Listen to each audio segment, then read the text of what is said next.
Good morning student. Today we are study our civics portion chapter number first. Chapter name is on equality. Equality सभी जानते हो. Equality means सबसे पहले दिमाग में आता है equal. Equal means max का साइन याद आ जाता है. ठीक है. हाँ वही है equal. Equal means समानता. हम सब समान हैं. यही है. इंडिया हमारी किस तरह की कंट्री है? डेमोक्रेटिक कंट्री है. मीन्स यहाँ हमें इक्वल राइट्स है सभी को.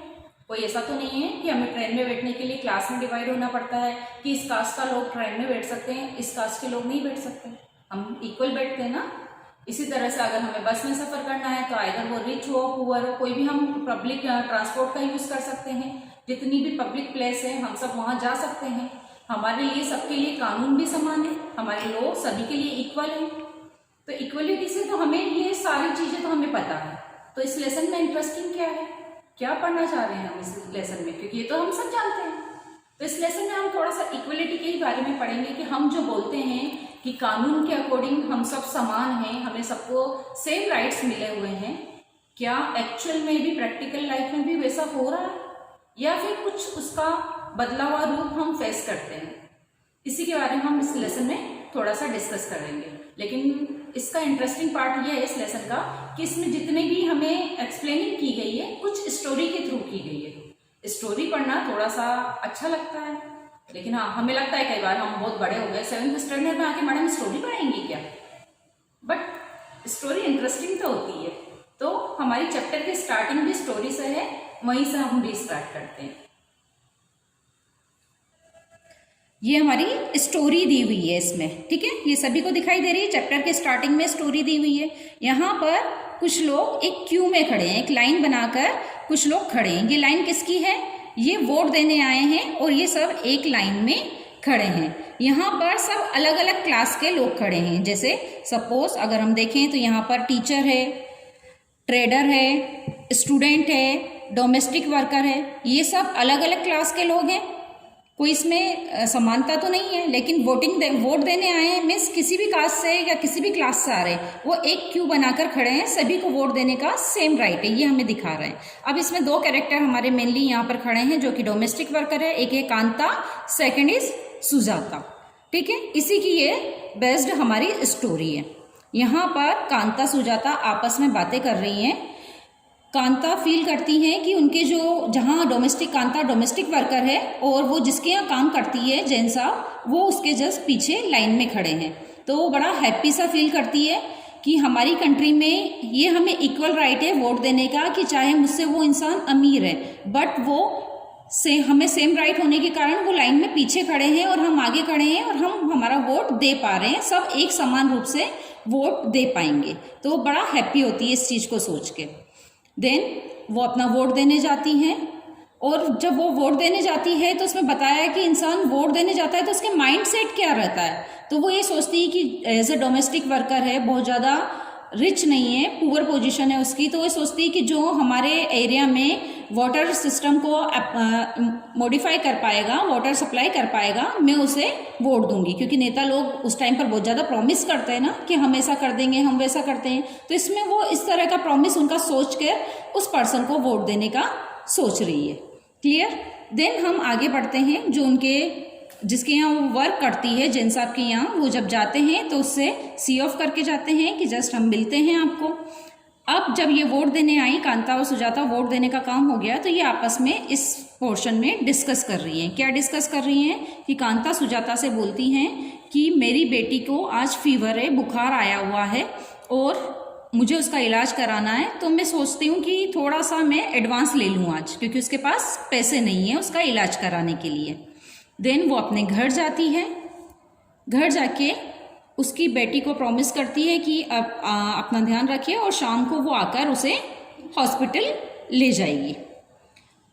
जैसे ही वो घर से बाहर निकलती है, अपनी जहाँ बस्ती में वो जो रहती है उसे एक गंदगी दिखाई देती है. देन उसके दिमाग में क्वेश्चन होता है कि कितनी गंदी है, जबकि वो जहाँ काम करती है, जिसके यहाँ डोमेस्टिक वर्क करती हैं, वहाँ एकदम क्लीन एरिया रहता है. तो उसके दिमाग में आता है कि इसी गंदगी के कारण हम लोग ज़्यादा बीमार होते हैं. देन इस स्टोरी में कंटिन्यू करते हुए उसे बताया गया है कि वो जहाँ काम करने गई हैं वहाँ वो पोछा लगा रही हैं और जो जैन साहब की वाइफ रहती हैं वो उसे बोलती है कि कॉर्नर वगैरह सभी क्लीन करें इजीली। जब उसका काम पूरा हो जाता है, कांता का जब काम ओवर हो जाता है, तो जो उनकी मालकिन रहती है वो उससे कुछ एडवांस मांगने का कहती हैं।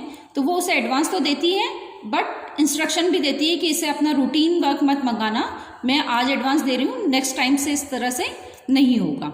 इस तरह का शो करती है। देन एडवांस लेके कांता कहाँ जा रही हैं? हॉस्पिटल जा रही हैं। ठीक है, अब वो हॉस्पिटल जाने के लिए क्यू में खड़ी है। अगेन क्यू दिखाई देती है कांता को कि एक लाइन में वो खड़ी है।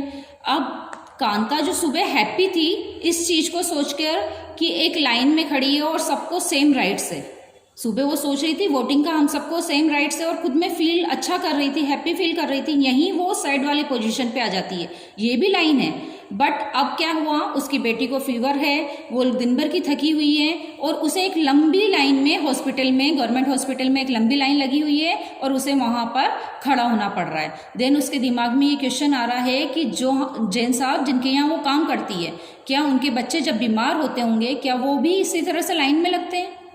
उनके लिए इतना लाइन में नहीं लगना होता है क्योंकि वो उनके लिए ईजी हो जाता है। उनके पास पैसा है तो वो इजीली किसी अच्छे डॉक्टर को दिखाते हैं और फटाफट से कंफर्टेबली अपना काम करके वापस घर आ जाते हैं।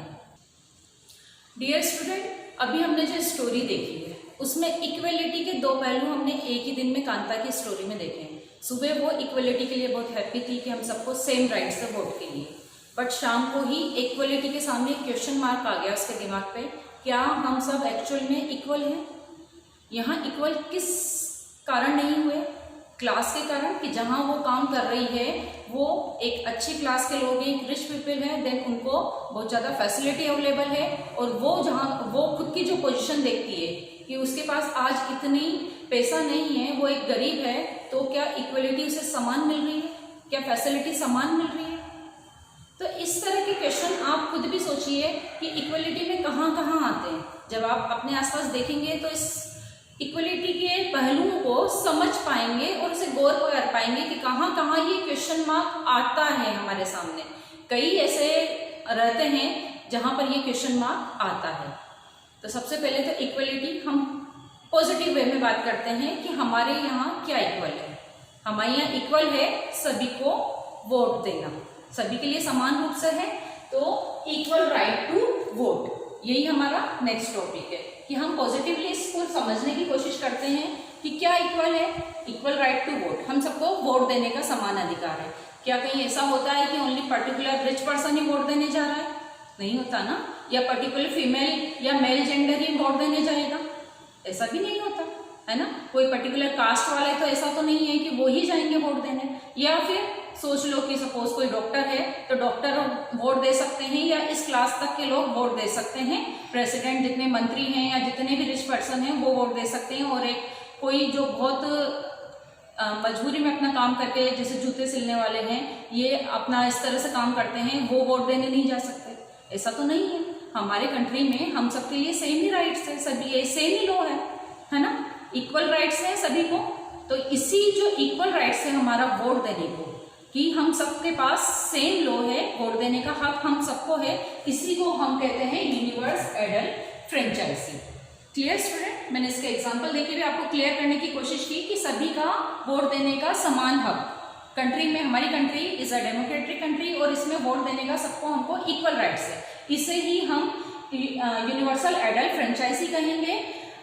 In the simple way it's means that all adult citizen, adult means यहाँ एडल्ट लिखा है, इस पर हम गौर करेंगे कि अगर मैं आपकी बात करूं 7th क्लास में आप क्या वोट देने चले जाएंगे? इक्वल राइट्स है ना हम सबको, क्या वोट देने जाएंगे? क्या नहीं जाएंगे, क्योंकि हमने एडल्ट वर्ड ऐड किया है यहाँ पर, मीन्स 18 ईयर से अबाव हम वोट कर सकते हैं, चाहे वो फिर किसी भी कास्ट का हो, किसी भी जेंडर से रिलेटेड हो, चाहे रिच हो या पुअर हो, देन 18 ईयर्स अबाव हम वोट कर सकते हैं। क्लियर?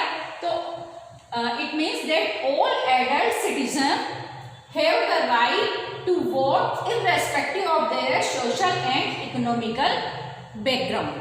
Means अगर उनका कुछ भी सोशल बैकग्राउंड हो, इकोनॉमिकल कोई भी बैकग्राउंड हो, किसी भी धर्म को मानने वाले हो, किसी भी जेंडर में हो, आदमी हो, औरत हो, कोई भी हो, हर इंसान को वोट देने का सेम राइट है इंडिया में। ठीक है, मुझे लगता है कि यूनिवर्सल एडल्ट फ्रेंचाइजी आपको समझ में आया होगा। इसे एक बार बुक से पढ़ के थोड़ा सा अच्छे से लर्न करना। Have a nice day.